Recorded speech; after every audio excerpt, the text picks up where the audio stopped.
सद्बुद्धि, सन्मार्ग और कार्य का संकल्प देना, अडिग रहे विश्वास तुम पर, ऐसा अंतः कर देना, मेरे हृदय में आने में तुम्हें कोई संकोच न हो। हे गुरुदेव, मुझे नजरों से दूर कभी न होने देना। हे गुरुदेव, मुझे नजरों से दूर कभी न होने देना। नमस्कार, गायत्री चिंतन धारा में आपका स्वागत है। मित्रों, देव संस्कृति संदेश प्राथमिक क्रैश कोर्स के इस दूसरे एपिसोड में आपका स्वागत है। प्रायः लोग घरों में अपने अपने ढंग से पूजा करते हैं। लोगों के अपने अपने श्रद्धा केंद्र हैं, अपनी अपनी उनकी मान्यताएं हैं। उसी के आधार पर कुछ न कुछ करते रहते हैं। अब पूजा एक धार्मिक कर्मकांड कहलाता है। आप नहा धोकर आते हैं, चंदन तिलक लगाते हैं, धूप दीप जलाते हैं, फूल प्रसाद चढ़ाते हैं, फिर कोई आरती करता है, कोई मंत्र जाप भी करता है, ध्यान करता है। जिसने जो नियम बना लिया है करता है।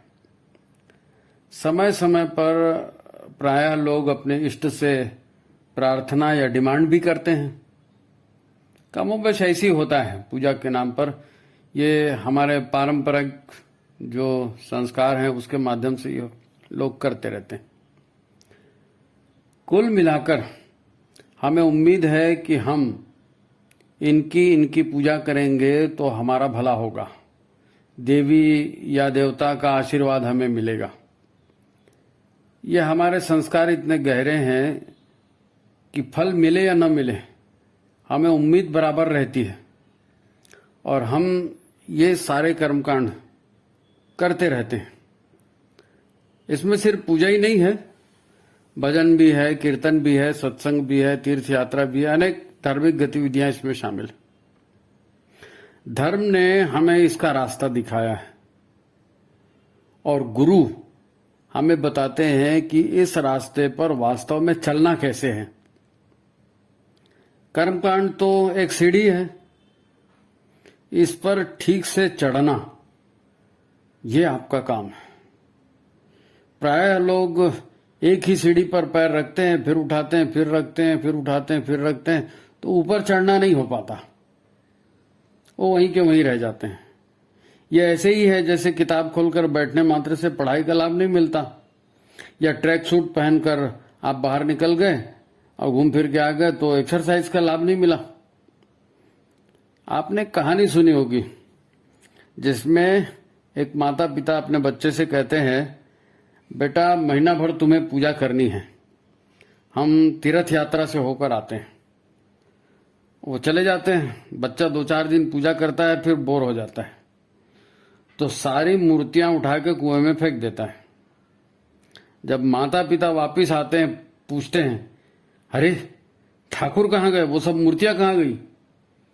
तो बालक बड़ी संजीदगी से, बड़ी गंभीरता से कहता है, पुनी पुनी चंदन, पुनी पुनी पानी, ठाकुर घुर गए, हम कहाँ जानी। इन्हें बार बार चंदन लगाया, बार बार पानी डाला, रगड़ रगड़ कर उन्हें बढ़िया साफ करता था, तो धीरे धीरे वो सब ठाकुर जी जो है पानी में घुल गए। मेरी क्या गलती।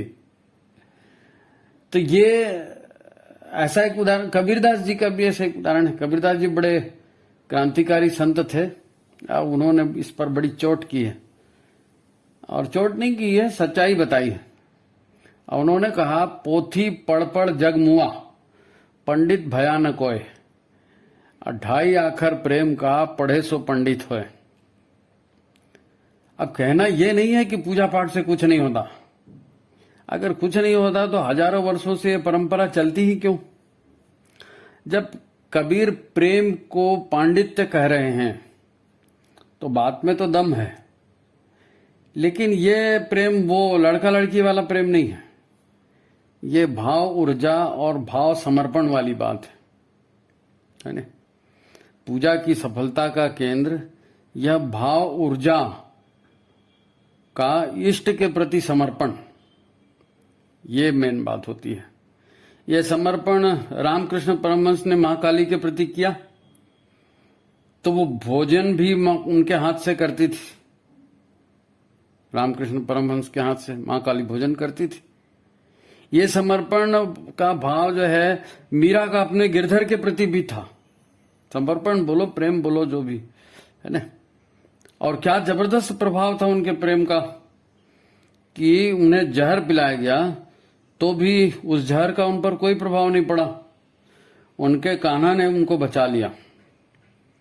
ये सब कोई बहुत प्राचीन या कपोल कल्पित घटनाएं नहीं है, ये ऐतिहासिक घटनाएं हैं, अभी अभी हुई हैं कुछ 100-150 साल 200 साल के अंदर। और ऐसी अनेक घटनाएं कथाओं के रूप में देश में हर जगह कही जाती है।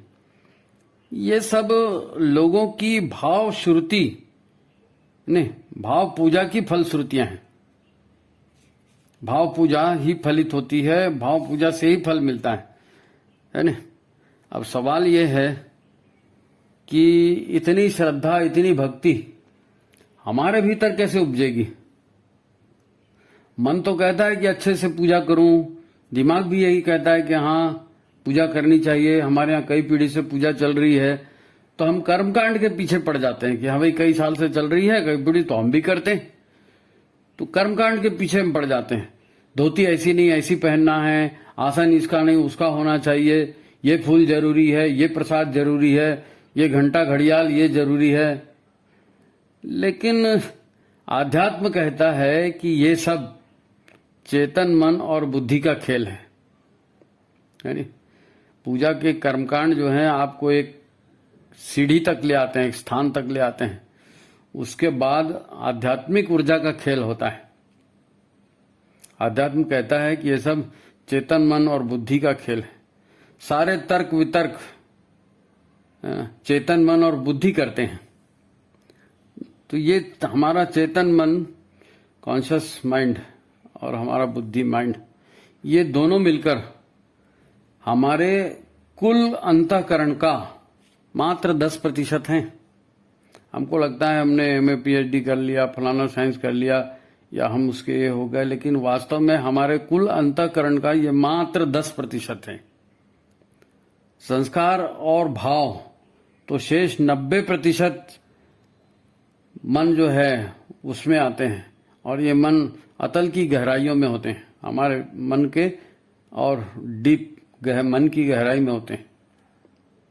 हमारी सक्रियता वहीं से आती है, क्योंकि दिमाग तो केवल सोचने का काम करता है। दिमाग के पास कार्य में परिणित करने की, विचारों को कार्य में परिणित करने की ताकत ये मस्तिष्क में नहीं होती, चेतन मन में नहीं होती, वो तो भीतर से आती है।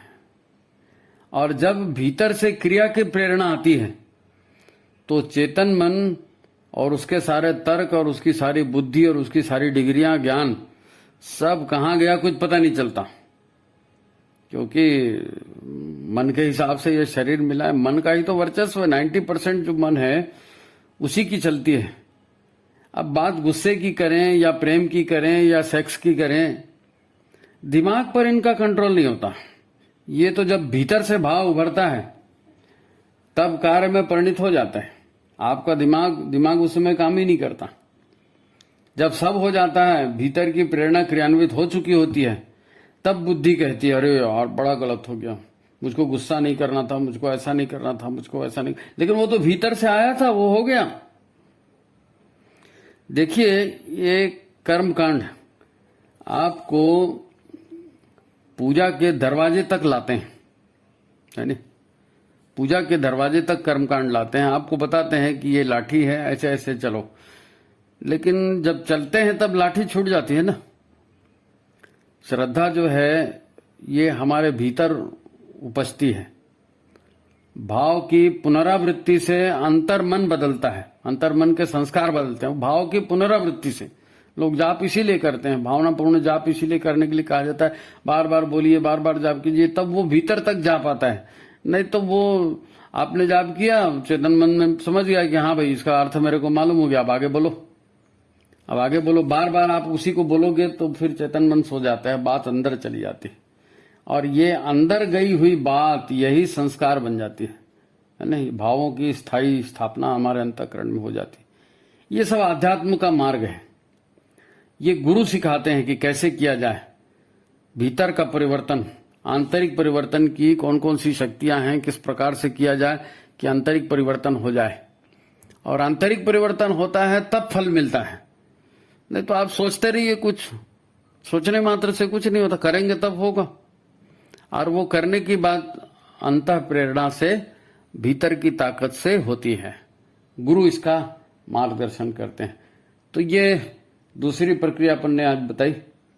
कल गुरु की ताकत का परिचय बताया था, आज बताया कि गुरु आंतरिक शक्तियों के परिवर्तन को किस प्रकार प्रभावी बनाते हैं। उनके निर्देशन पर चलकर ही हम उसको प्रभावशाली बना सकते हैं, और तभी हमारे से वो काम होगा और तभी हम सफल हो पाएंगे।